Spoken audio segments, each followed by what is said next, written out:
Motivations are not drives. It's complicated, and I'll see if I can unpack it.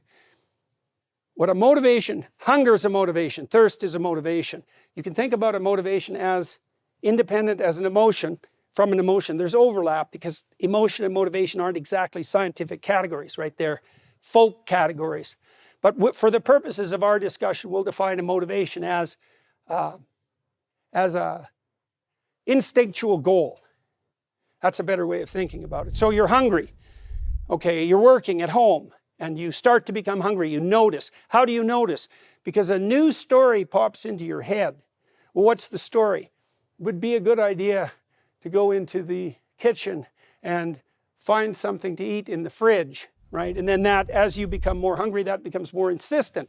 It attempts to take a grip of the perceptual structure within which you frame your attention, your action, and your emotions. You start thinking, it would be a good idea to go get something to eat. That's a tag of positive emotion.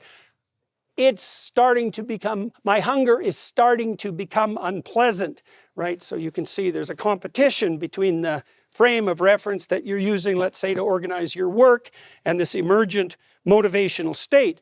At some point, things switch. Are you in a deterministic state then? No, you're navigating under the influence of a biological system whose goal is to satiate your hunger. Okay, is that deterministic? It has deterministic elements. You know, the more ancient a motivational system is, the more it's associated with behavioral patterns that are, if not instinctual, at least very easy to learn. Right, so you can imagine that the longer across evolutionary history a motivational state has existed, pain for example, the more it comes equipped with a panoply of relatively at-hand behavioral and attentional mechanisms that it can put into play when it grips you.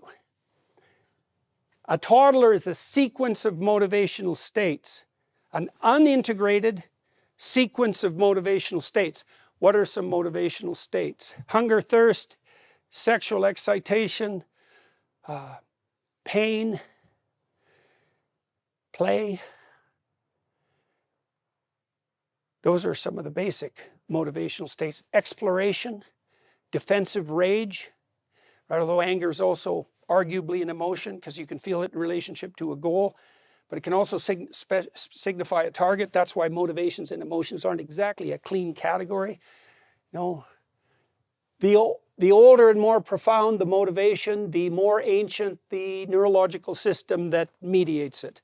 Many of the fundamental motivational states that set goals are hypothalamic.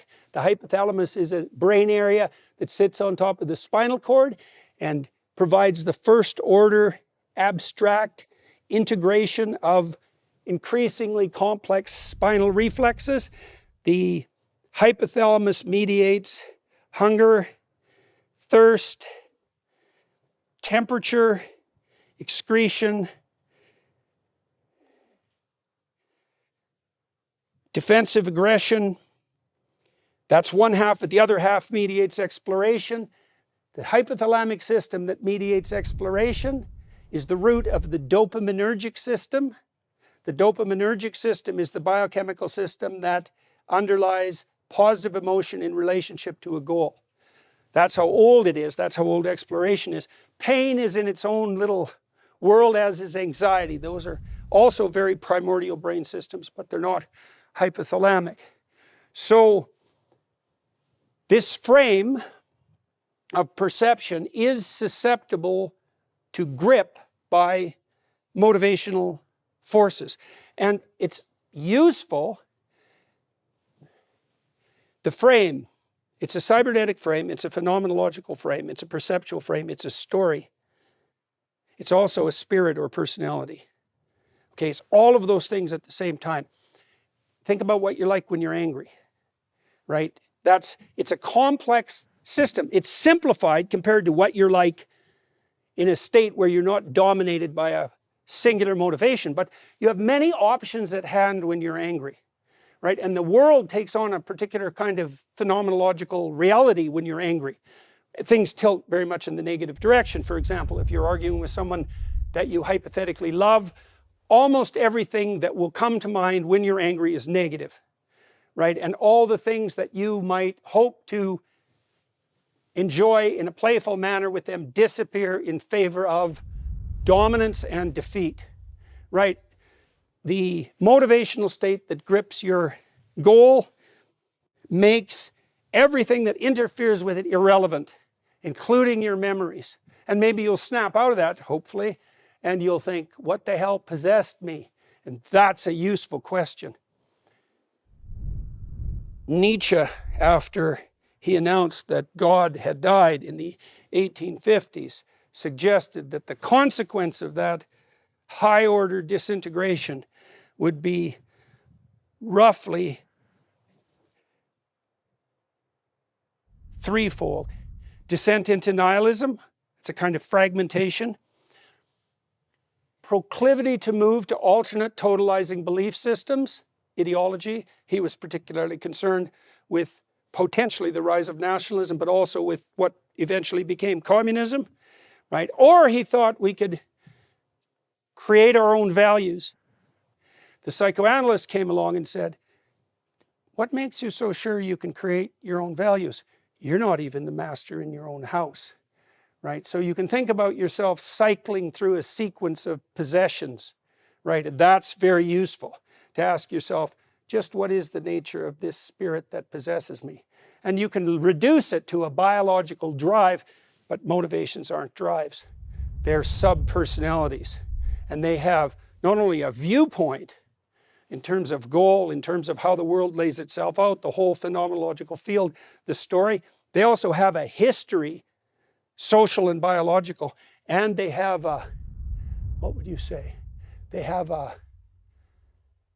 mythic nature. Many archaic gods, Ares, Eros, are personifications of motivational states. Ares being, for example, the god of war. And so, just like real world mobsters are said to act like Hollywood mobsters, you when you're angry imitate the culturally patterned personality of anger that has called out to you to imitate in the course of your life. And that's what possesses you. A constellation of possession by negative motivational states, you could think of something that's approximating the demonic. Right. It's very useful to know that these things are alive with will. Every drive attempts to philosophize in its spirit. That's Nietzsche. Right. Very smart. So it's not, I'm not angry in a driven way. I'm angry in an entire world constructing manner.